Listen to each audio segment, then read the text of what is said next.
আসসালামু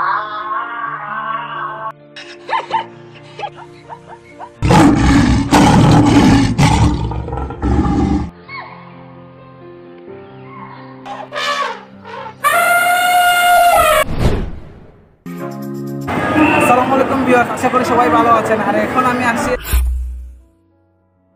ঢাকার মিরপুর চিড়িয়াখানা, যেটা বাংলাদেশের জাতীয় চিড়িয়াখানা হিসেবে পরিচিত। এখানে 191 প্রজাতির জীবজন্তু আছে, 2150টার মতো জীবজন্তু আছে। আজ আপনাদের নিয়ে আমি ঘুরে দেখাবো, যতটুকু পারা যায় ততটুকু চেষ্টা করবো দেখানোর জন্য। তো অলরেডি টিকিট কেনার জন্য আমি এখন লাইনে দাঁড়াইতে হবো। তো চলুন আসুন দেখে আসি বাংলাদেশের জাতীয় চিড়িয়াখানা মিরপুর চিড়িয়াখানা।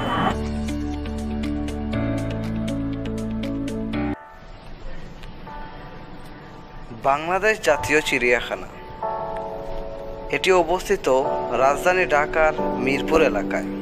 1974 সালের 23শে জুন 186 একর জায়গার উপর প্রতিষ্ঠিত হয় বাংলাদেশ চিড়িয়াখানা। বাংলাদেশ জাতীয় চিড়িয়াখানায় জনপ্রতি প্রবেশ মূল্য 50 টাকা করে। অলরেডি আমার টিকিট কেনা শেষ। টিকিটের মূল্য নিয়েছে 50 টাকা। এই দেখুন টিকিট।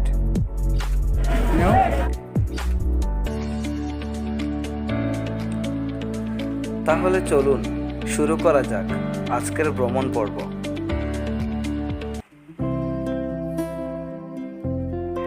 ভেতরে ঢুকেই হাতের ডানে পাবেন তথ্যকেন্দ্র ও শহীদ মিনার। তথ্যকেন্দ্রের বিপরীতেই চিত্রা হরিণের বেষ্টনী।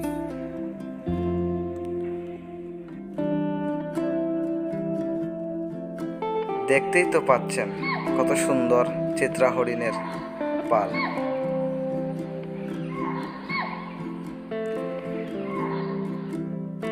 এই চিড়িয়াখানার ভিতরের পরিবেশটাও খুবই সুন্দর এবং সবুজা প্রবৃত্তির।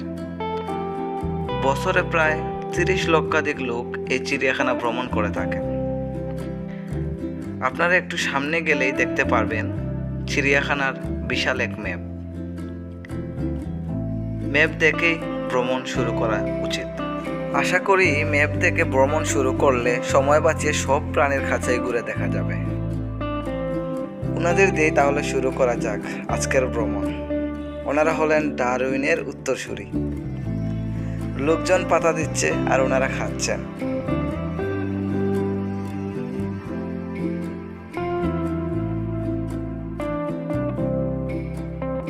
এবার আসুন দেখে আসি রয়্যাল বেঙ্গল টাইগার উরুফে বাঘ মামাকে। উনি হলেন বাঘ মামা। মামা কি সুন্দর আরাম করে ঘুমাচ্ছে। বাঘ মামা ঘুমাচ্ছে আর বাঘ নাকি বাইরে অপেক্ষা করতে পারে। চলুন একটু ওনার ঘুম ভাঙাই।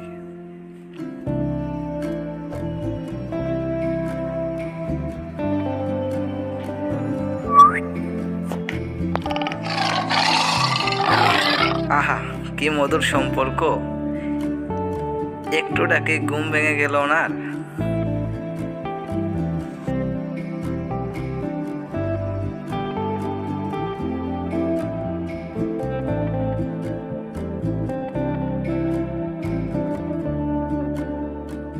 এবার দেখব এশিয়ান ভাল্লুক।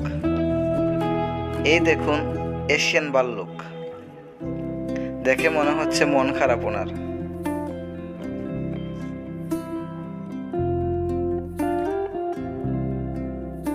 এই হলো ইমু পাখির ডিম। ইমু পাখি এর আগে কখনোই আমি দেখি নাই, এই প্রথমবার ইমু পাখি দেখতেছি।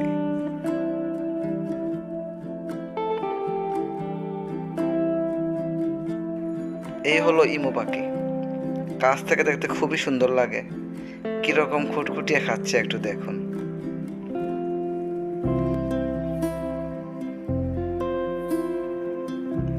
ইনি হলেন কেশওয়ারি বাবি। অস্ট্রেলিয়া ও নিউগিনিতে যাদের বসবাস। গায়ের রং কালো হলেও গলার মেকআপ তা ভালোই লক্ষিত হয়। আসুন তাহলে ময়ূর দেখে আসি। এই হলো ময়ূরের খাঁচা। আর এই হলো সাদা ময়ূর। সাদা ময়ূর এর আগে কখনো আমি দেখি নাই, খুবই ভালো লাগতেছে। তাহলে চলুন একটু জিরাফ দেখে আসি।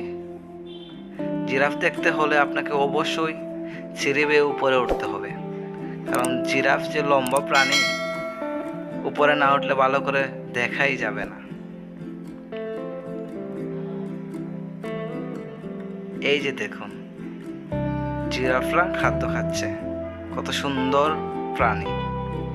আহ, কি সুন্দর লাগছে দেখতে।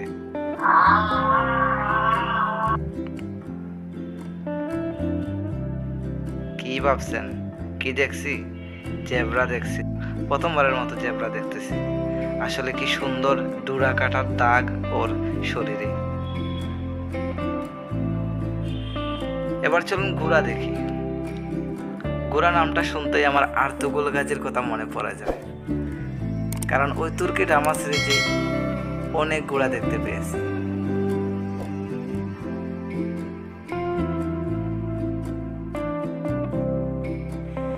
এই চিড়িয়াখানায় বাচ্চাদের জন্য রয়েছে শিশু পার্কের ব্যবস্থাও। অনেক ধরনের রাইড রয়েছে। বাচ্চাদের জন্য একটা উপভোগ্য দিনই আপনারা দিতে পারবেন এই চিড়িয়াখানায় আসলে।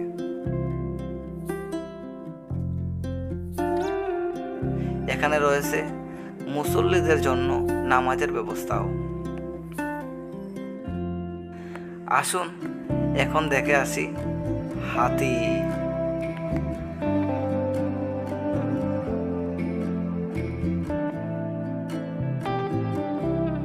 এই দেখুন কত বড় হাতি। এই চিড়িয়াখানায় প্রায় 7 থেকে 8টি হাতি রয়েছে। এবার চলুন দেখে আসি বনের রাজা সিংহকে। চিড়িয়াখানায় প্রায় 3-4টা সিংহের খাঁচা রয়েছে।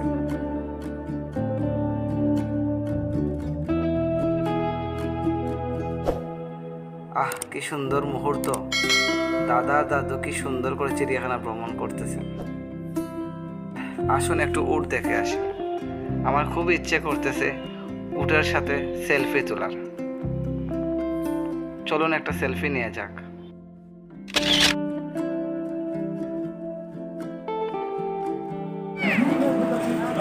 এই মুহূর্তে আমরা এখন বাংলাদেশ প্রাণী জাদুঘরে ঢুকবো। আসুন 10 টাকা করে টিকিট লাগে। চলুন টিকিট কেটে বাংলাদেশ প্রাণী জাদুঘরের দিকে এগোই।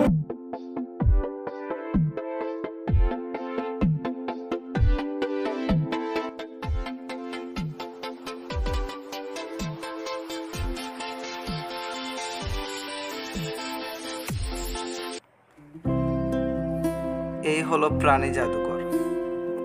বাংলা জাতীয় চিড়িয়াখানার ভিতরে রয়েছে প্রাণী জাদুঘর ও ফিশ অ্যাকোয়ারিয়াম। হাতের ডান দিকেই আপনারা দেখতে পারবেন তিমির কঙ্কাল। একটা বড় গ্লাসের খাঁচার ভিতরে এই তিমির কঙ্কালটা রাখা হয়েছে। এই দেখুন কত বড় তিমির কঙ্কাল।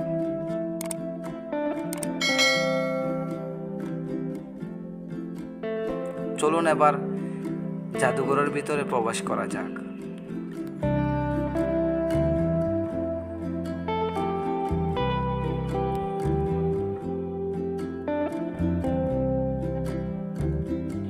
এই হলো প্রাণী জাদুঘরের ভিতরের দৃশ্য।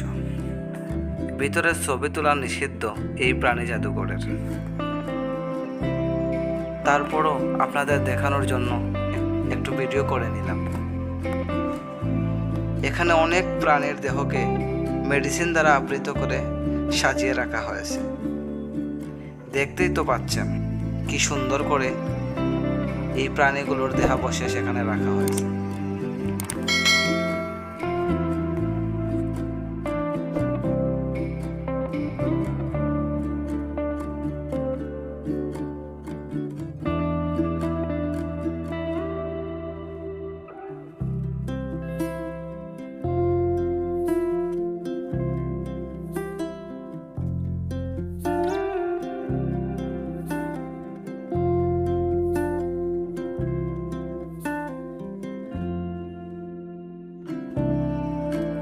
এই দেখুন, এখানে রয়েছে ময়ূরের ডিম, ইমু পাখির ডিম আর প্রাণীগুলোর সদ্য ভূমিষ্ঠ করা বাচ্চা।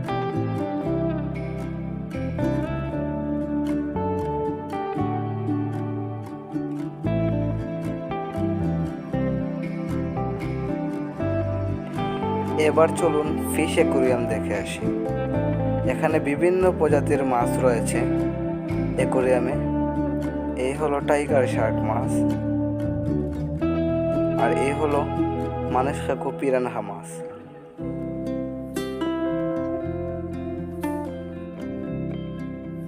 চলুন একটু দুষ্টমি করা যাক।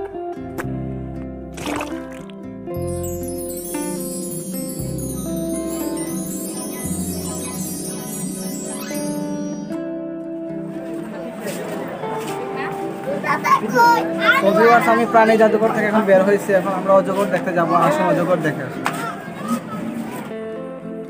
এই হলো ইন্ডিয়ান রক পাইথন। এখানে এদের প্রায় 3 থেকে 4টা খাঁচা রয়েছে, কিন্তু দুঃখের বিষয় খাঁচাগুলোর এত ছোট ছোট ফাঁকা, এদেরকে ভালো করে দেখাই যাচ্ছে না। এবার আসুন দেখা যাক লুনা পানির কুমির। পানি ছাড়াই পড়ে আছেন কুমির কাকু। যার জলে থাকার কথা তিনি কোথায় আছেন? দর্শকদের বিনোদন দিতে তিনি এখন হাঁটতেছেন। একটু চিন্তা করে দেখুন কত বড় প্রাণী পানির মধ্যে বসবাস করে, যার নাম জলহস্তী। ভিউয়ার্স, প্রায় 3 ঘন্টা যাবত আমি পুরো জাতীয় চিড়িয়াখানাটা ঘুরে দেখলাম। অনেক বড় একটা জায়গা। আপনারা যারাই এখানে আসবেন সব সময় আপনারা ওই ম্যাপটা ফলো করবেন, কারণ ম্যাপ হারিয়ে গেলে আমি অনেকেই দেখছি, অনেকেই আমার কাছে জিজ্ঞেস করতেছে ভাই বের হওয়ার রাস্তাটা কোন দিকে, কিন্তু আসলে আমি নিজেই জানি না বের হওয়ার রাস্তা কোন দিকে। তারপরও আমি আমার ফোনে ম্যাপটা ফটো তুলে রাখছিলাম, দেখে আমি ম্যাপ দেখে বের হয়ে আসছি। তো ভিউয়ার্স, আপনাদের সবার কাছে অনুরোধ থাকবে যে বাংলাদেশ জাতীয় চিড়িয়াখানা এটা আমাদের শিশুদের নিয়ে দেখা উচিত, কারণ শিশুরা এগুলো দেখাই অনেক কিছু জ্ঞান অর্জন করতে পারে। আমার সাথে ক্যামেরা ছিল পলাশ অনেক কষ্ট করতে। পলাশ, কিছু বলো। হাই গাইস, আসসালামু আলাইকুম। অনেকক্ষণ ক্লান্ত হয়ে গেছি ঘুরতে ঘুরতে, প্রায় 3-3.5 ঘন্টার মতন আমরা ঘুরছি। আপনাদের সবাইকে অনুরোধ করব এখানে এসে ঘুরে যেতে, বিশেষ করে ছোট বাচ্চাদের নিয়ে। বাচ্চাদের দেখার মতন অনেক কিছু আছে যারা এখনও দেখতে পারে নাই। প্রাণী জগৎ থেকে দেখার মতন অনেক কিছু আছে বাচ্চাদের জন্য। সবাইকে অনুরোধ করবে এখানে আসার জন্য। তো গাইস, বাই বাই, টাটা। এবং আরেকটা কথা, বাবলা ভাইয়ের চ্যানেলকে সবাই সাবস্ক্রাইব করবেন, সাপোর্ট করবেন এবং দোয়া করবেন। বেশি বেশি দোয়া আমাদের লাগবে। তো ভিউয়ার্স, অবশ্যই আমার চ্যানেলটা সাবস্ক্রাইব করতে ভুলবেন না। আর স্মৃতিগুলো ধরে রাখার জন্য আমি এই ব্লগগুলো করে থাকি। আর আপনাদের দোয়া এবং ভালোবাসা পেলে অবশ্যই এগিয়ে যাব। আমার সবগুলো স্মৃতিগুলোই আমি একসাথে করে রাখার চেষ্টা করতেছি। তো ভিউয়ার্স, ভালো থাকবেন, সবার প্রতি দোয়া রইল, আর সবাই আমার প্রতি দোয়া করবেন। আসসালামু আলাইকুম।